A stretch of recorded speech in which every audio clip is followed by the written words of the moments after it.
Kita bertobat dari dosa kepada sesama manusia. Ini sering kita lupakan. Banyak orang sibuk beribadah, bahkan mungkin istighfarnya tidak kurang-kurang, akan tapi dia lupa bahwasanya dia dosa kepada sesama manusia. Tobat di sini maknanya menghentikan daripada kejahatan tersebut dan berjanji untuk tidak melakukan kejahatan yang lain lagi. Orang bangkrut. Suatu ketika Nabi bertanya, "Atadruna manil muflis?" Apakah kalian tahu? Baginda Nabi bertanya, "Hai sahabatku, apakah kalian tahu siapakah orang bangkrut itu?" Sahabat Nabi menjawab, "Allah dan Rasulnya lebih tahu, kami tidak tahu ya Rasulullah. Beritahu kami apa yang kau maksud." Para sahabat Nabi mengira orang bangkrut orang-orang yang berdagang, dagangannya habis, gak dapat duit, begitu. Itu yang dipahami oleh sahabat Nabi dan yang kita pahami juga saat ini. Orang bangkrut dagang gak berhasil, malah modalnya habis, itu bangkrut. Tapi Nabi menjelaskan bangkrut yang sesungguhnya. Al-muflisu min ummati.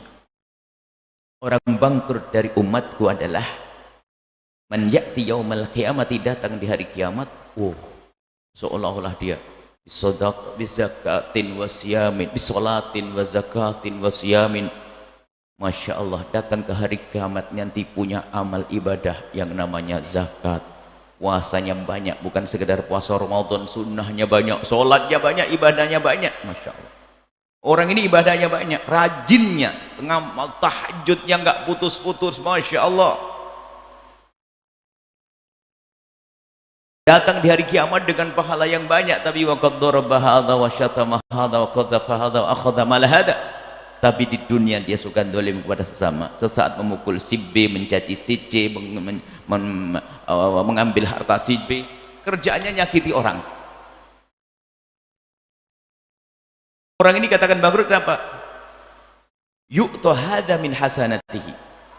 Orang yang didolimi ini akan diberi dari kebaikan orang yang katanya ahli ibadah tadi, si ustadz tadi.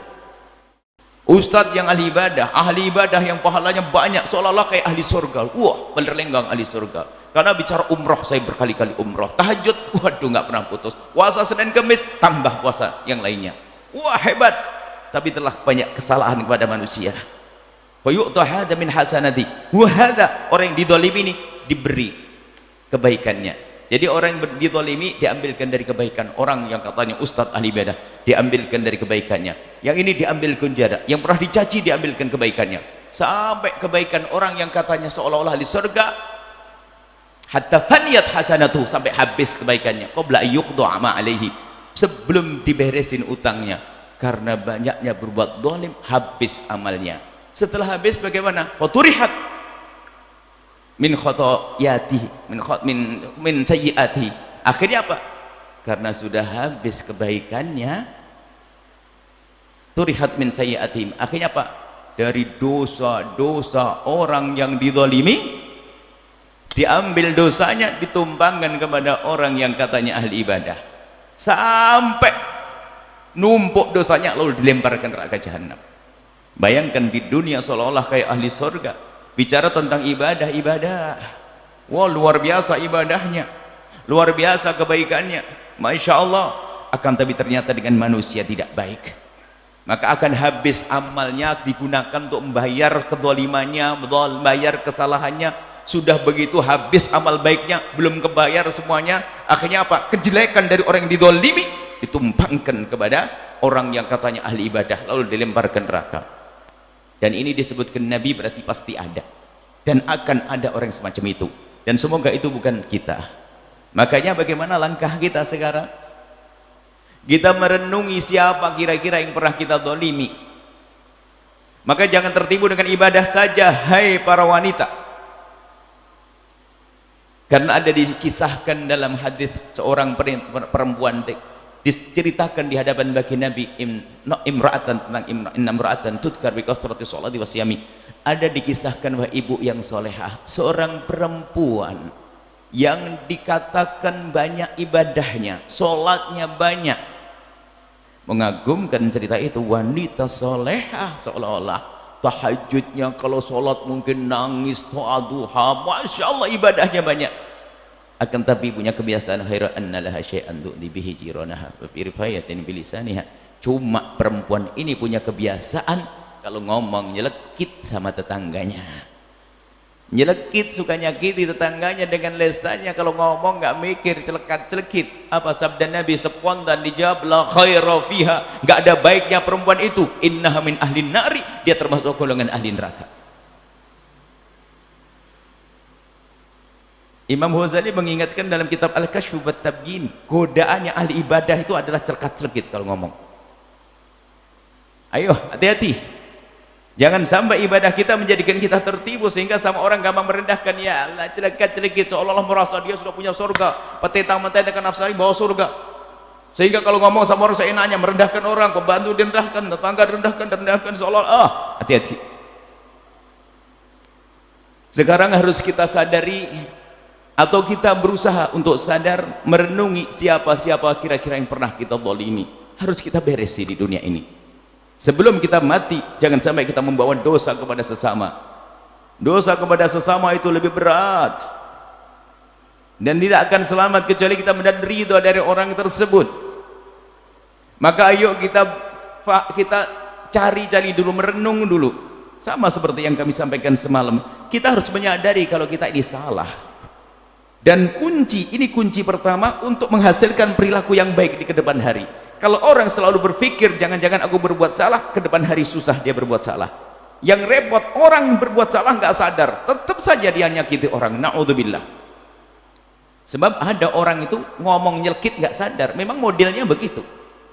Ada seorang kalau ngomong tuh kalau nyelkit nggak enak. Ketemu orang kurus, kenapa kok kamu krempeng? Ketemu orang gendut, kenapa kamu gendut? Ketemu orang hitam, nggak bisa mulut yang coli nyakiti. Ada model wanita orang semacam itu. Nggak bisa ngomong yang baik. Kalau ngomong nyelkit dia. Belum lagi nanti gunjingan, caci maki orang menghabiskan pahala kita, menggunjing orang menghabiskan pahala kita. Wahai hamba Allah, malam ini ayo kita jadikan malam istimewa untuk hubungan kita dengan saudara kita. Ayo kita lacak urusan kita dengan sesama, dan ini nanti akan kita sempurnakan dengan silsilah pertemuan yang akan datang. Kita akan koreksi detail antara kita dengan orang tua kita dengan pasangan kita dengan anak kita dengan pembantu kita, insya Allah di pertemuan yang akan datang. Sekarang globalnya kita harus berusaha untuk mencari-cari kekurangan kita, kesalahan kita dengan sesama. Harus tentunya dimulai dari bunda kita, ayahanda, suami, saudara. Kadang dia ahli ibadah, senang umroh, tapi rebutan waris belum beres-beres. Itulah orang yang ke neraka lewat Mekah, dan dia tidak sadar itu. Dipikir kalau umroh langsung habis dosanya, tidak, neraka buat dia. Urusan waris belum beres-beres. Dan ingat, kita harus selesaikan urusan kita dengan sesama manusia. Harus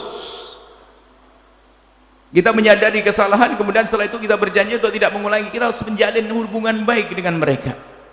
Ini ada hubungannya dengan masalah hati, kebencian, kedengkian. Nanti itu kita selesaikan. Yang jelas malam ini kita harus sadar bahwasanya dosa kepada sesama manusia ini akan memberatkan langkah kita menuju kepada Allah. Sampai dikatakan kalau orang haji dan umrah itu kalau meninggal waktu haji dan umrah akan diampuni dosa-dosanya, tapi ternyata itu urusan dosa kepada Allah. Urusan dengan manusia selesaikan dulu. Sebagian mengatakan begitu beratnya urusan dengan manusia. Maka ayo pandai-pandailah berurusan dengan manusia. Urusanlah dengan manusia dengan cinta. Itu nanti akan kita bahas dengan kasih sayang, dengan sadar kalau ini umat Nabi Muhammad, sehingga kita tidak akan berbuat zalim kepada mereka, tidak akan mencaci mereka, tidak akan mengambil hak mereka. Tapi kalau sudah hati kotor, tidak sadar akan makna kemuliaan di akhirat, lihat, berbicara bohong, dagang bohong, ngambil hak orang lain, makan barang haram miliknya orang pun gak peduli.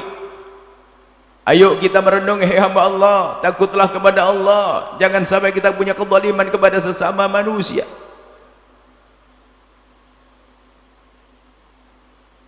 Kemudian ada cara nanti bagaimana? Iya, aku ketemu sekarang, aku telah berbuat salah kepada saudaraku, sahabatku.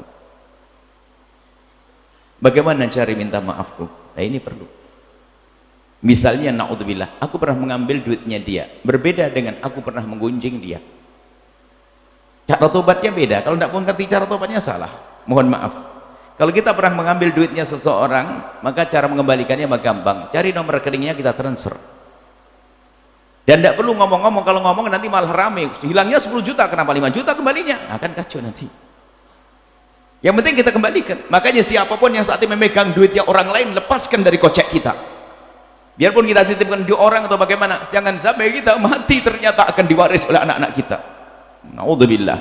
Kalau anda punya harta orang lain di dalam rengkuhan anda, ketahuilah itu api neraka yang anda simpan. Segera beresin, hei hamba Allah. Bukankah anda orang yang rindu neraka? Jangan anda simpan biarpun semalam, itu membahayakan. Kita tidak tahu, jangan-jangan sebelum malam tiba sudah mati kita. Semoga panjang umur semuanya. Ayo urusan dengan sesama, berbuat zalim kepada tetangga, urusan dengan tetangga. Kadang tanpa kita sadar kita buang sampah seenaknya, parkir seenaknya, nyakiti tetangga. Perasaan kita nggak hidup, nyakiti tetangga. Nah, cara tobatnya adalah dilihat dosanya. Intinya harus tobat. Kalau kita pernah mencaci orang, menggunjing orang, cara tobatnya ada. Menggunjing dosa besar, termasuk dosa-dosa besar yang tidak pernah dicermati orang yang semangat amar ma'ruf nahi mungkar adalah semacam gunjing. Di sebuah tempat mungkin ada tempat judi, tempat mabuk, mudah dihalau oleh orang yang menegakkan kebenaran. Tapi gunjing siapa yang bisa? Padahal dosanya tidak kalah. Bahkan menggunjing itu medannya luas. Kalau orang berzina hanya di kamar-kamar tersembunyi. Orang mabuk pun juga tidak sedikit sekali mabuk di tengah jalan. Tapi kalau namanya menggunjing di mimbar pun bisa menggunjing, hati-hati. Wah, menggunjing di atas mimbar, tahu enggak Ustaz itu? Gini, udah tahu orang langsung ketawa. Gunjing, hati-hati, jangan ngomongin kejelekan siapapun, hati-hati. Jangan ngomongin kejelekan siapapun dari hamba Allah. Kalau seandainya anda sebut, dia pasti marah, dia tidak senang, maka anda menggunjing. Dan menggunjing itu sesungguhnya anda telah menghadiahkan pahala anda untuk mereka. Anda menghabiskan pahala diri anda sendiri. Dan jangan mencaci siapapun dari hamba Allah. Caci maki adalah bukan kerjaan orang-orang baik. Karena mencaci menyakiti hati orang dan menjadikan sebab kebencian. Yang pernah mencaci ganti dengan sanjungan, hati-hati. Hari ini kita sudah biasa mencaci maki karena kita dilatih permusuhan. Kita sering caci maki, olok-olokan, macam-macam sebabnya. Mulai dari mungkin pemilihan presiden kita marah, musuhan, caci maki. Pilihan gubernur juga demikian, musuhan, berantem, caci maki. Pilihan bupati, musuhan, caci maki. Pilihan kepala desa, lurah, caci marah-marah, musuhan, caci maki. Sampai giliran pemilihan ketua masjid pun juga masih caci maki karena sudah terbiasa caci maki. Hati itu adalah sifat jelek. Mulai malam ini kita jaga lisan kita. Saya tidak bisa mencaci orang, harus gitu, nggak boleh. Apa sih gunanya? Bahkan kalau kita tahu Abu Jahal paling jahatnya manusia, Abu Jahal paling jahatnya manusia. Kalau seandainya sepanjang hidup kita tidak mencaci Abu Jahal, kita tidak ada masalah kok. Tapi kenapa saudara kita yang seagama kita caci dan kita olok? Ada apa itu semuanya? Apa nggak bisa berubah jadi panjatan doa? Daripada kita mencaci, wah dia jahat, dia nggak benar, ya Allah berikan hidayah kepadanya, selesai. Kita ingin menjadikan suasana pergaulan kita indah, mengajari kebaikan, lembut hati, saling memaafkan. Jangan sampai kita membuat dosa kepada sesama. Baik, kalau dosa kepada manusia tadi, ingat, dosa kepada manusia, cara tobatnya ada sendiri macam-macam. Kalau kita ngambil duitnya orang, harus kita kembalikan dengan bermacam cara. Kalau belum bisa karena duitnya sudah habis dari kita pelarat, harus dalam catatan kita, itu utangku, harus aku kembalikan. Kemudian kita berjanji untuk membayarnya. Kita sudah mulai mencicil, mati. Yang penting sudah mau tobat, Allah Maha tahu. Yang repot, tidak pura-pura tidak tahu, Allah tahu. Hai hamba Allah yang pernah mengambil hartanya orang lain segede apapun, mungkin jumlahnya teramat besar, bukan puluhan juta, ratusan juta, ketahuilah Allah Maha Pengampun, asalkan ada di hatimu, di dalam hatimu ada kerinduan untuk membayar, maka Allah Maha tahu. Tapi yang cuek itulah yang akan disiksa. Cuek, mengambil harta orang lain. Kalau menggunjing, ngomongin, mencaci orang, menjelek-jelekin orang, ada tobatnya. Pertama kita harus berhenti dari ngomongin dan ngomongin kejelekan dia, harus berhenti. Kemudian setelah itu apa? Tobatnya yang pertama adalah beristighfarlah untuk dirimu dan untuk dirinya. Maka memohonkan ampun untuk orang yang kita dolimi itu penting sekali. Ya Allah, ampuni aku dan ampuni dia. Ya Allah, dia telah aku caci, dia telah aku gunjing, dia telah aku sakiti, ampuni aku dan ampuni dia. Ya Allah, ini yang pertama, memohon ampun untuk kita. Itu Nabi yang mengajarkan, mohonlah ampun untuk dirimu dan untuk dirinya. Jadi kita banyak istighfar untuk dia. Yang kedua adalah sebutlah kebaikan dia di tempat kita menyebut kejelekannya. Jadi kalau dulu kita nyebut kejelekannya, kita rubah. Misalnya ada orang punya 10 poin kehidupannya, 9 jelek semuanya, 1 baik. Dulu kita sering ngomongin kejelekannya, kita rubah 1 kebaikannya. Itu orang cerdas. Cara pandang kita harus kita rubah. Pandangan orang cerdas. Gambarannya kalau pelukis yang cerdas, ibaratnya begini, Anda seorang raja itu kupingnya sebelah. Raja kupingnya sebelah, ngundang 3 pelukis. Tolong lukis saya deh. Nanti akan dipajang, disebarkan ke seluruh negeri. Satu pelukis menggambar dengan kejujurannya, kupingnya sebelah. Kata raja, kurang ajar ini. Malu dong saya kuping sebelah. Jadi suruh melukis semuanya, tapi nggak satu-satu melukis, suruh melukis. Kemudian setelah itu kumpulannya bertiga, ini jago lukis di negeri itu, suruh melukis, yang terbaik dapat hadiah. Setelah dikumpulin satu-satu, yang pertama lukisannya polos banget, apa? Kupingnya nggak ada. Kata raja, kurang ajar dia menyebarkan aib saya, kuping saya nggak ada, dihukum dia. Yang kedua, dilihat uang gandeng, kupingnya utuh. Wah, ini kurang ajar, ini berbohong, ini nggak bisa dipercaya orang begini ini. Tinggal di terakhir lukisannya, rupanya orang yang pintar, dia ngelukisnya dari samping kiri. Jadi yang dilihat hanya kuping kirinya, kuping kanannya tidak kelihatan, ketutup sama pipinya. Katanya ini baru dapat hadiah. Maksudnya kita itu harus bisa melihat sisi positif seorang manusia, jangan hanya negatif saja. Sebenarnya negatif yang tampak pada orang karena mata kita mata negatif. Kalau kita penuhi mata kita dengan pandangan positif, maka nggak bisa melihat negatifnya. Kalau kita penuhi mata kita dengan pandangan negatif, kita susah melihat positif. Maka pandai-pandailah kita melihat sisi baiknya manusia. Sudahlah, hari ini kita berjanji deh, jangan mencaci biarpun orang itu layak dicaci. Selesai, mau apa? Biarpun layak dicaci. Baru tobat berlaku di sini. Kalau kita tobat, mohon maafin saya ya, besok nyaci maki, maafin saya, enggak. Hari ini harus berjanji. Makanya kita mulai malam ini, kita bertobat dari dosa kepada sesama manusia. Anda harus bisa merenung, dan nanti insya Allah dalam perjalanan kita sampai hari raya, kita akan mencari-cari, membenahi urusan kita dengan sesama dalam irama tobat dan berbenah diri. Tobat kepada Allah dan tobat sama manusia. Urusan kita tuh hanya untuk ini saja, Allah dan manusia. Hablum minallah, hablum minannas. Baik, mari kita semuanya sadar. Jangan sampai Anda tidak sadar dengan kejahatan Anda. Na'udzubillah. Dan ingat, kalau orang tidak memulai dari sadar, dia tidak akan bisa berbenah. Tidak akan mungkin berbenah.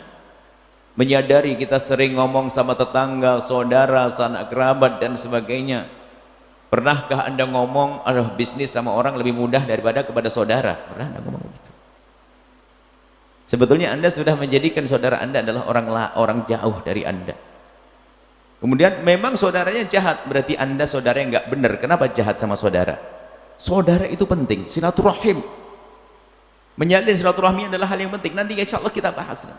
Intinya malam ini adalah ayo kita dalam renungan kita, dalam perjalanan hidup kita, pokoknya kita mulai nanti malam, besok pagi, kalau duduk mikir urusan iya dengan pembantuku, kenapa kok aku kasar banget dengan pembantuku, aku sering mencaci dia, mengolok dia, kenapa kok aku sering memperlambat gajinya dia, Padahal duit juga ada, memang penyakitku. Ada orang penyakitnya nunda gaji, ada. Bukan duit tidak ada, duit ada. Tapi gayanya kalau tidak menunda gaji, bukan dia. Karena dicap ahli neraka itu orang. Zalim.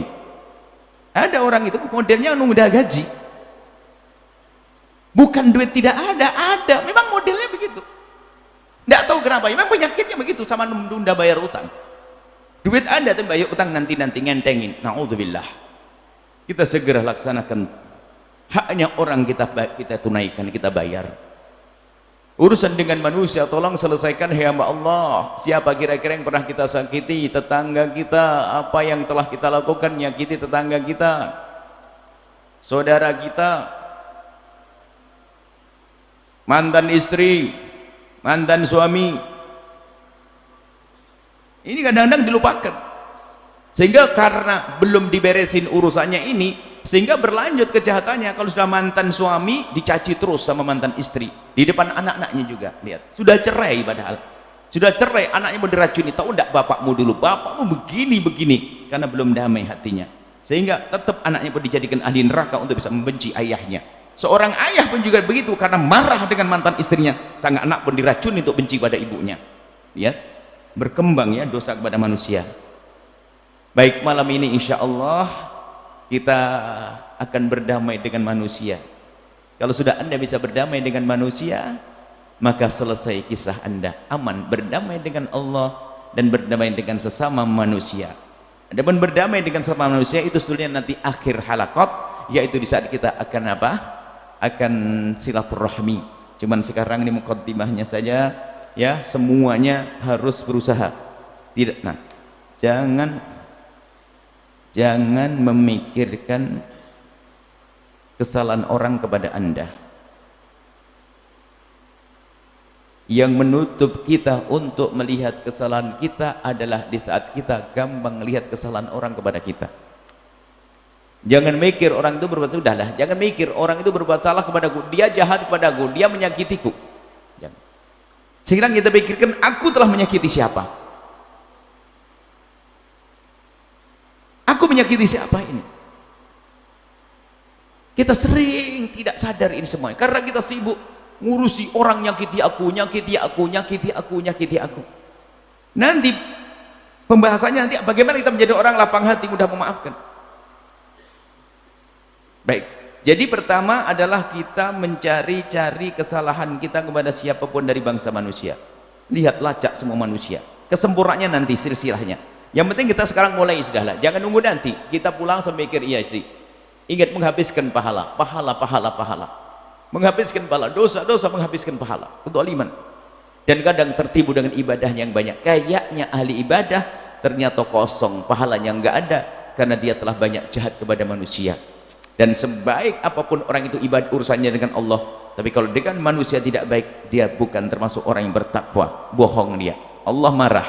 Baik apapun kepada Allah, ingat, sebaik apapun Anda kepada Allah, hei hamba Allah, banyak ibadah kepada Allah, tapi kalau tidak baik dengan manusia, Anda belum bertakwa. Harus ada keseimbangan.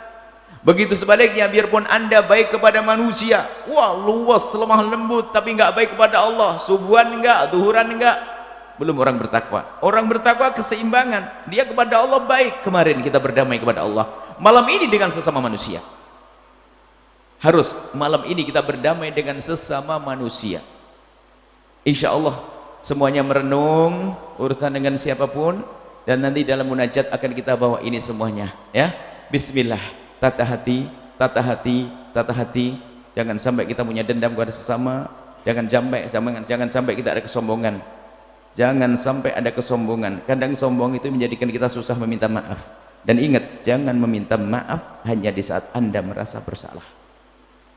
Bahkan kalau perlu, di saat ada orang bersalah kepada kita, kita katakan pada diri kita, dia bersalah, mungkin sebabnya karena aku. Hebat, dia salah, tapi mungkin karena aku. Dia salah, mungkin karena aku. Sehingga kita mudah meminta maaf. Dan orang minta maaf pangkatnya lebih tinggi daripada yang dimintai maaf. Meminta maaf terlebih dahulu pangkatnya tinggi. Jadi minta maaf jangan hanya yang kecil kepada yang gede, yang gede kepada yang kecil. Bukan hanya kepada anak pada orang tua kepada anak. Bukan hanya istri kepada suami, suami kepada istri. Kehebatan orang meminta maaf itu indah, luar biasa, agung.